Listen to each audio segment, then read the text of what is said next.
Hola, hola, ¿cómo están? Espero que estén muy, pero muy bien. Te saluda Julio Ávila del canal de Emprende. Regálame unos segundos para indicarte el objetivo de este canal y continuar con nuestro resumen.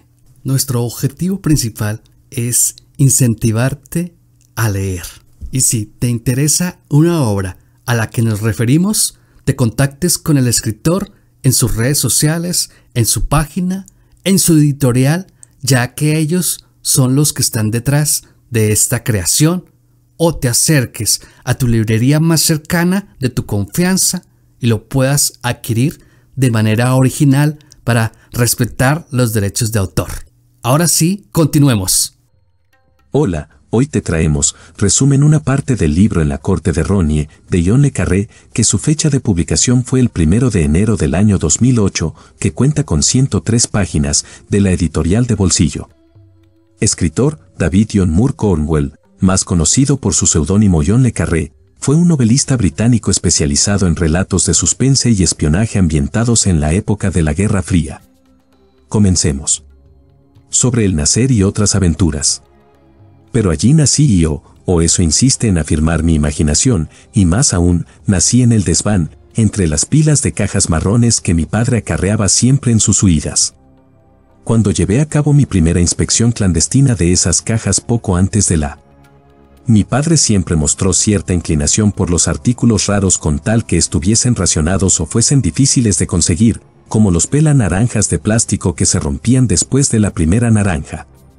Mi madre, tendida en una cama plegable, hace todo lo humanamente posible, aunque de momento sea para mí un misterio lo que ese todo lo posible implica. Ahí fuera el pobre Humphries va a pillar un resfriado de muerte y tú que no te decides. Aunque el nombre de mi madre era Olive, mi padre la llamaba Wiggly, lloviera otro nace. En mi infancia, la voz de mi padre aún tenía acento de Dorset, con las R's vibrantes y las A's largas. Y una de las ironías de la inestable vida de Ronnie es que, viendo realizada su ambición de mandarnos a escuelas de postín, se situó socialmente por debajo de nosotros según los crueles parámetros de la época. Tony y o, sin voto al respecto, pasamos sin esfuerzo la barrera del sonido de las clases, en tanto que Ronnie siguió siendo un advenedizo.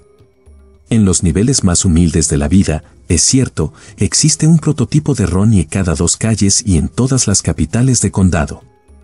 Y Ronnie era así, sin la menor duda. Montecarlo, tomando un coñac con jengibre, cortesía de la casa, y yo con 17 años e intentando aparentar más edad a su lado y el secretario privado del rey Farouk, cincuentón, al otro. En esta mesa se conoce bien al secretario privado. Juega contra el rey Farouk. Si Farouk elige el negro, Ronnie va a por el rojo. Si Farouk se decide por los impares, Ronnie apuesta a los pares. Le enseñé a ese Farouk un par de cosas, hijo. Y si bien es posible que nunca ocurriese, también podría ser que, unos días más tarde, tras intercambiar tarjetas de visita con el secretario privado, Ronnie, en conferencia telefónica con el Cairo, se presentase como el tipo que jugó a la ruleta a distancia con su majestad la otra noche, y por una extraña coincidencia Ronnie tenía previsto visitar Oriente. Pues Ronnie era un anuncio viviente de su propio dogma de fe, según el cual, siempre y cuando tengas una camisa limpia y lo pidas amablemente, Dios te da las oportunidades que necesites. De mi madre Olive. Ronnie le ha exigido. He nacido, y soy recogido junto con las escasas pertenencias de mi madre, y a que en fecha reciente hemos recibido otra visita de los alguaciles y viajamos ligeros de equipaje. Humphries, como uno de los jamones de contrabando de Ronnie unos años después. Tampoco a Olive, alias Wiggly. De mi primera experiencia con la cárcel. Ocurre 4 años después, y estoy en la ciudad de Exeter, caminando por un páramo. Voy cogido de la mano de mi madre, Olive, alias Wiggly, la misma mujer alta de la casa vacía. Era Ronnie quien nos abrazaba, nunca Olive. Ronnie olía a buen tabaco y a un ungüento para el pelo de aroma dulzón que compraba en una tienda de Old Bond Street, y cuando acercabas la nariz a la tela afelpada de uno de los trajes a medida de su sastre, el señor Berman, tenías la sensación de oler también a sus mujeres. Con su andar oscilante y su cara alargada y vulnerable, Podría haber sido mi hermano Tony con peluca blanca. Vuelvo a estar en Exeter, cogido de la mano enguantada de Olive. Al otro lado del páramo veo una tapia alta de ladrillo con púas y cristales rotos en lo alto, y detrás de la tapia un lóbrego edificio de fachada plana con barrotes en las ventanas y sin iluminación en el interior.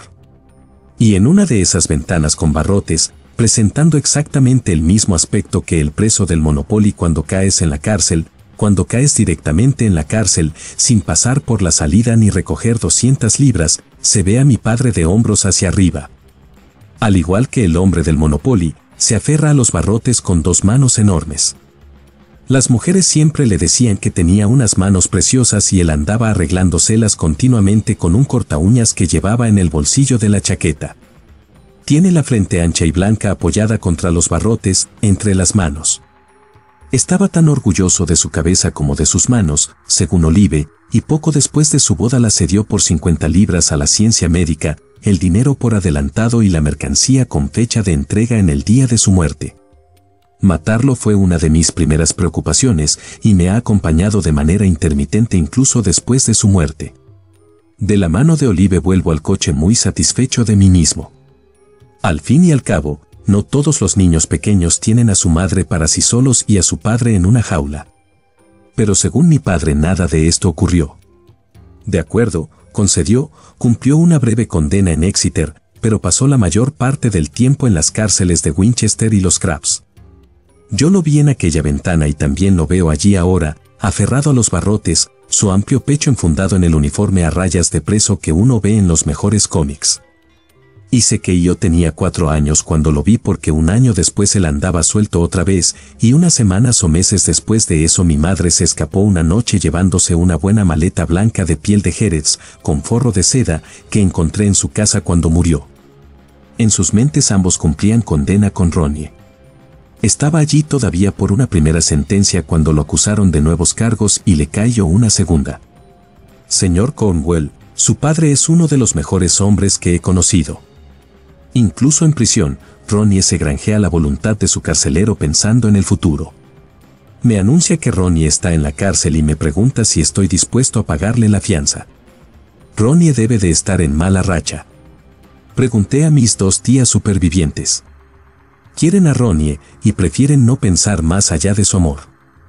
La escena que mejor recuerdan es a Ronnie afeitándose la mañana en que iba a dictarse sentencia en el Tribunal Superior de Winchester.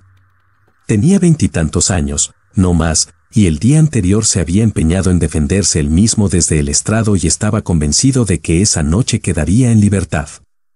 Le pregunté a Olive, quien desde el momento de nuestro reencuentro en la estación de Ipswich habló tanto de Ronnie que al final deseé que callara. Sexualis de Cratervin como mapa para guiarme por los apetitos de su marido antes y después de la cárcel. La comida de la cárcel no está pensada para gustar. Era un hábito perturbador y, cuando yacía en su lecho de muerte, inquietante. Olive había visto muchas orquídeas, naturalmente, pero no en el mundo donde habitaba cuando murió. Era Ronnie, no su hijo, quien estaba de pie junto a su cama, y lo llamaba a capítulo por sus deficiencias en los días con los que soñaba. Grabó una casete para mi hermano Tony, toda su vida con Ronnie. 20 años después de su muerte aún soy incapaz de ponerla, así que solo he oído retazos sueltos. En la cinta describe las palizas que Ronnie le daba, la razón, según ella, que la impulsó a fugarse.